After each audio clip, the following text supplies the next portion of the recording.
चंद्रभागा शिव महापुराण कथा पूर्ण हो चुकी है और अगली कथा पावागढ़ में 23 जनवरी 2023 से अर्थात 2 दिन बाद शुरू होने वाली है।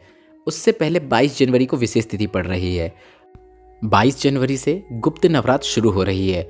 गुरुजी ने कुछ ऐसे उपाय बताए हैं जो कि सिर्फ और सिर्फ इस नवरात्र में करके आप उनका शीघ्र अतिशीघ्र फल प्राप्त कर सकते हैं। इसलिए इस गुप्त नवरात्र का पूरा लाभ प्राप्त करने के लिए हम आपको गुरुजी पंडित प्रदीप मिश्रा जी के बताए 5 महा उपाय बता रहे हैं, जिनको आपको इस शुभ अवसर में करके पूरा लाभ प्राप्त करना है। सभी उपाय हम आपको वीडियो में करके भी दिखाएंगे। आप चाहो तो 5 उपाय करके या फिर 5 में से जो आपको ठीक लगे वह उपाय करके आप लाभ प्राप्त कर सकते हैं। पर एक बात तो निश्चित है, अगर आप 5 में से एक भी उपाय करेंगे तो इस गुप्त नवरात्र का पूरा लाभ आपको प्राप्त होने वाला है। बढ़ते हैं पहले उपाय की ओर। गुरुजी ने काफ़ी विशेष उपाय बताया है। जिन बच्चे बच्चियों के लड़के लड़कियों के विवाह में देरी हो रही हो, अड़चने आ रही हो, अच्छे रिश्ते नहीं आ रहे हो, बात बनते बनते बिगड़ जाती हो, 30, 32, 34, 36, 38 साल के हो गए हों और शादी के योग नहीं बन रहे हों, तो अच्छे संबंध या फिर अच्छे रिश्ते के लिए इस उपाय को आपको गुप्त नवरात्र में करना है। इस उपाय को करने की एक विशेष तिथि है जो हम आपको आगे बताएंगे। इस उपाय को करने के लिए आपको जो जो सामग्री की आवश्यकता होगी वह इस प्रकार है। 1 आम का पत्ता, पिसी हुई हल्दी, सिंदूर, पीले चावल, कुमकुम या रोली जो भी आपको मिल जाए। अब इस आम के पत्ते में पहले आप इसको साफ़ कर लें, अच्छे से धो लें। इसके बाद इस आम के पत्ते में आपको 2 स्वास्तिक बनाना है। एक स्वास्तिक के लिए आपको हल्दी का उपयोग करना है और दूसरे स्वास्तिक बनाने के लिए आपको सिंदूर का उपयोग करना है। अब आपने जो हल्दी का स्वास्तिक बनाया है, उस हल्दी के स्वास्तिक के ऊपर आपको कुमकुम या रोली के चावल अर्पित कर देना है। मतलब आप चावल को कुमकुम या रोली से लाल कर लीजिए और इस हल्दी वाले स्वास्तिक के ऊपर अर्पित कर देना है। और आपने जो सिंदूर का स्वास्तिक बनाया है, उस सिंदूर के स्वास्तिक के ऊपर आपको पीले चावल अर्पित करना है। पीले अक्षत मतलब पीले चावल जो है, उनको पीला करने के लिए आप हल्दी का उपयोग कर सकते हैं। अब जिसका विवाह नहीं हो रहा हो, विवाह में देरी हो रही हो, उस लड़का या लड़की के हाथ में आपको इस आम के पत्ते को रख देना है और उससे अपना नाम और गोत्र बोलते हुए इस पत्ते को, इस आम के पत्ते को और सभी चीज़ों को नीम के पेड़ के नीचे जाकर छोड़ देना है। बस इतना ही करना है। यह उपाय आपको इस 22 जनवरी से शुरू हो रही गुप्त नवरात्र की पंचमी तिथि को करना है। अब हम आपको डेट भी बता देते हैं कि इस गुप्त नवरात्र की पंचमी तिथि कब आने वाली है। तो आप यह उपाय 26 जनवरी के दिन अर्थात गुप्त नवरात्र की पंचमी तिथि को कर सकते हैं। उस दिन गुप्त नवरात्र की पंचमी तिथि भी है और साथ में बसंत पंचमी का एक काफ़ी अच्छा पर्व भी है। तो इस शुभ अवसर का फ़ायदा ज़रूर उठाएं। बस इतना ही कर देने से गुरुजी ने बताया है कि इस उपाय को करने से आपका विवाह 3 से 4 महीने में पक्का हो जाता है, अच्छा रिश्ता भी मिलता है और अड़चनें दूर हो जाती हैं। बढ़ते हैं दूसरे उपाय की ओर। गुरुजी ने एक उपाय बताया था जिसे माता जानकी अर्थात माता सीता ने राम जी के दर्शन पाने के लिए गुप्त नवरात्र में किया था। अर्थात आप भी यह उपाय अपनी किसी भी मनोकामना को मन में रखते हुए कर सकते हैं, या फिर आपको कोई मनोरथ है उससे भी आप मन में रखते हुए यह उपाय कर सकते हैं। इस उपाय को एक विशेष क्रम में और एक विशेष तरीके से करना है। आप पहले वह समझ लीजिए। यह उपाय आप गुप्त नवरात्र के पहले दिन से 9वें दिन तक करना है। मतलब यह उपाय आपको गुप्त नवरात्र के पूरे 9 दिन करना है। उपाय आसान है, बस इस उपाय को करने के लिए आपको पुष्प की आवश्यकता होगी। आपको शंकर भगवान के मंदिर में जाकर शिवलिंग में पुष्प अर्पित करना है। गुप्त नवरात्र के पहले दिन शिवालय में जाकर शिवलिंग में आप 9 पुष्प अर्पित करें। अब शिवलिंग में जहाँ जहाँ लगे आप वहाँ वहाँ पुष्प अर्पित कर सकते हैं, क्योंकि गुरुजी ने नहीं बताया है ऐसा कोई विशेष स्थान कि आपको सिर्फ इस विशेष स्थान पर पुष्प अर्पित करना है। आपको शिवलिंग में अच्छे से आप श्रृंगार भी कर सकते हैं पुष्प का। बस आपको शिवलिंग में पुष्प अर्पित करना है। भोलेनाथ का स्मरण करते हुए या फिर भोलेनाथ का कोई मंत्र जाप करते हुए आप पुष्प अर्पित करें। आप नमः शिवाय या फिर श्री शिवाय नमस्तुभ्यम या फिर ओम नमः शिवाय इस मंत्र का जाप करते हुए 9 पुष्प को अर्पित कर सकते हैं। मतलब हर एक पुष्प को अर्पित करते समय आप एक बार नमः शिवाय या फिर ओम नमः शिवाय या फिर श्री शिवाय नमस्तुभ्यम बोल दीजिए। अब आप केतकी का फूल छोड़कर कोई भी पुष्प अर्पित कर सकते हैं। आप चाहो तो गेंदा, चमेली, गुलाब या फिर जो भी सफ़ेद पुष्प होते हैं उन्हें अर्पित कर सकते हैं। केतकी का फूल शिवलिंग पर नहीं चढ़ाया जाता है, इसलिए केतकी का फूल कभी भी भूलकर भी शिवलिंग पर अर्पित ना करें। अब थोड़ा ध्यान से सुने कि यह उपाय आपको कैसे करना है। पहला दिन जो गुप्त नवरात्र का होगा उसमें आपने शिवलिंग में 9 पुष्प अर्पित कर दिए। अब अगले दिन मतलब गुप्त नवरात्र के दूसरे दिन आपको शिवलिंग पे 18 पुष्प अर्पित करना है। उसी क्रम में गुप्त नवरात्र के तीसरे दिन मतलब आपको 27 पुष्प अर्पित करना है। गुप्त नवरात्र के चौथे दिन आपको शिवलिंग में 36 पुष्प अर्पित करना है। 5वें दिन आपको गुप्त नवरात्र के शिवलिंग में 45 पुष्प अर्पित करना है।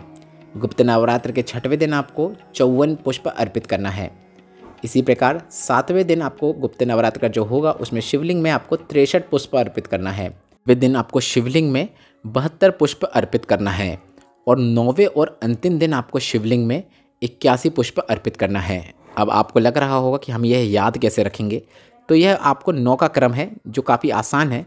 जैसे आपको 9 की टेबल याद होगी, 9 का पहाड़ा याद होगा, 9 एकम 9, 9 दूनी 18, 9 तिया 27, 9 चौके 36, 9 पन्ना 45, 9 छिक्का 54, 9 7 63, 9 8 72 और आखिरी दिन 9 नम्मा 81। मतलब हर दिन आपको 9 पुष्प बढ़ाकर अर्पित करना है। पहले दिन से 9वें दिन तक आपको इस प्रकार से यह उपाय करना है। बस इतना ही करना है।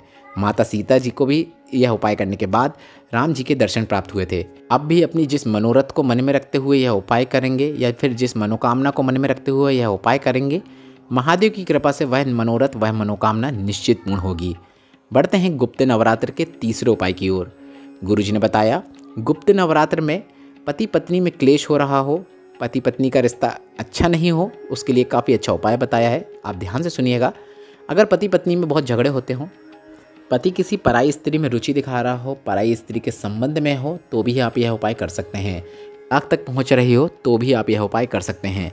जगदम्बा के मंदिर में जाकर ध्वजा लगाना है, झंडा लगाना है। आप मंदिर में जाकर पंडित जी को ध्वजा दे भी सकते हैं, वे लगवा देंगे। अब इस ध्वजा में आपको मक्खन लगाकर देना है और माता जगदम्बा के मंदिर में आपको थोड़ा सा अपने सामर्थ्य के अनुसार मक्खन भी चढ़ाना है। प्रसाद रूप में मक्खन अर्पित कीजिए। बस इतना ही कर देने से पति पत्नी का क्लेश दूर हो जाता है, संबंधों में मधुरता देखने को मिलती है। यह उपाय आपको माता जगदम्बा मतलब माता जगदम्बा भवानी दुर्गा माता के मंदिर में करना है। यह उपाय आप किसी भी दिन नवरात्र में कर सकते हैं, अर्थात आप इस गुप्त नवरात्र में जिस दिन आपको ठीक लगे उस दिन यह उपाय कर सकते हैं। बढ़ते हैं गुप्त नवरात्र के चौथे उपाय की ओर। अगर आपको ऐसा लगता है कि आपके घर के बच्चे जो हैं बिगड़ रहे हैं, अपशब्द बोल रहे हैं, बात बात में उल्टे जवाब दे देते हैं, मुंह चलाते हों, आपकी बात नहीं सुनते हों, गलत मार्ग में जा रहे हों, आदर और सम्मान नहीं करते हों, तो इस गुप्त नवरात्र में आपको यह उपाय करना है। आपको माता दुर्गा के मंदिर में जाकर लाल पुष्प, लाल चूड़ी और लाल चंदन माता दुर्गा को, माता जी को समर्पित करना है, अर्पित करना है और माता से हाथ जोड़कर निवेदन करना है कि मेरा यह बेटा है, मेरी बेटी है, इसको आप सत्मार्ग दिखाने की कृपा करें। बस इतना ही करना है। यह उपाय आप इस गुप्त नवरात्र में जिस दिन आपको ठीक लगे उस दिन यह उपाय आप कर सकते हैं। मतलब आप गुप्त नवरात्र के किसी भी दिन यह उपाय कर सकते हैं। बढ़ते हैं गुप्त नवरात्र के 5वें और अंतिम उपाय की ओर। गुप्त नवरात्र 22 जनवरी से शुरू हो रही है, तो आपको घर के सुख शांति के लिए, घर में सुख समृद्धि के लिए, घर में धन वृद्धि के लिए, अपने ही घर में जो माता दुर्गा की आपके पास फ़ोटो हो या फिर मूर्ति हो, जो भी है आपके पास, उसके सामने आपको एक लंबी बाती का घी का दीपक प्रज्वलित करना है। आप रोज़ एक घी का दीपक प्रज्वलित कर सकते हैं। बस आपको दीपक प्रज्वलित करते समय इस बात का ध्यान रखना है कि आप जो दीपक प्रज्वलित कर रहे हैं लंबी बाती का, उस घी के दीपक की जो लो होती है, जो बाती होती है, वह दक्षिण दिशा की ओर नहीं होना चाहिए। दक्षिण दिशा की ओर घी का दीपक प्रज्वलित नहीं किया जाता, जो माता दुर्गा के लिए प्रज्वलित किया जाता है। साथ ही आप चाहो तो आप नवरात्र के 9 दिन में से किसी भी एक दिन जो आपको ठीक लगे, अपने सामर्थ्य के अनुसार जितनी कन्याओं का हो सके उतनी कन्याओं को भोजन कराना है, कन्याओं को जमाना है। उन्हें लाल रुमाल या फिर लाल चुन्नी या फिर लाल सामग्री जो आप दे सकें वह देना है। ऐसा करने से भी सुख की प्राप्ति होती है और आप पर माता जगदम्बा भवानी की कृपा होती है। आप चाहो तो दुर्गा सप्तशती का भी पाठ 9 दिन कर सकते हैं। ऐसा करने से भी आपकी हर प्रकार की मनोकामना पूर्ण होती है। दुर्गा सप्तशती का पाठ बहुत ही विशेष है, जिसे करने से कई मनोरथ, कई मनोकामनाएं पूर्ण तो होती ही हैं, साथ में हमें रोग मुक्ति भी प्राप्त होती है।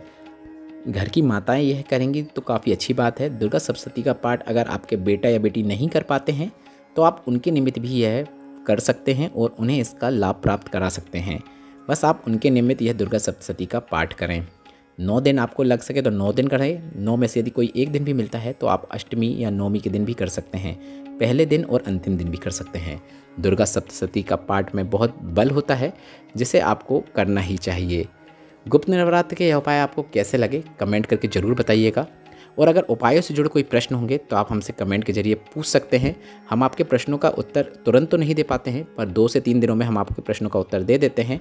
और मेरे द्वारा दी गई यह जानकारी अगर आपको उपयोगी लगी हो तो वीडियो को लाइक करके कमेंट बॉक्स में आप हर हर महादेव टाइप करना मत भूलिएगा। श्री शिवाय नमस्तुभ्यम। हर हर महादेव।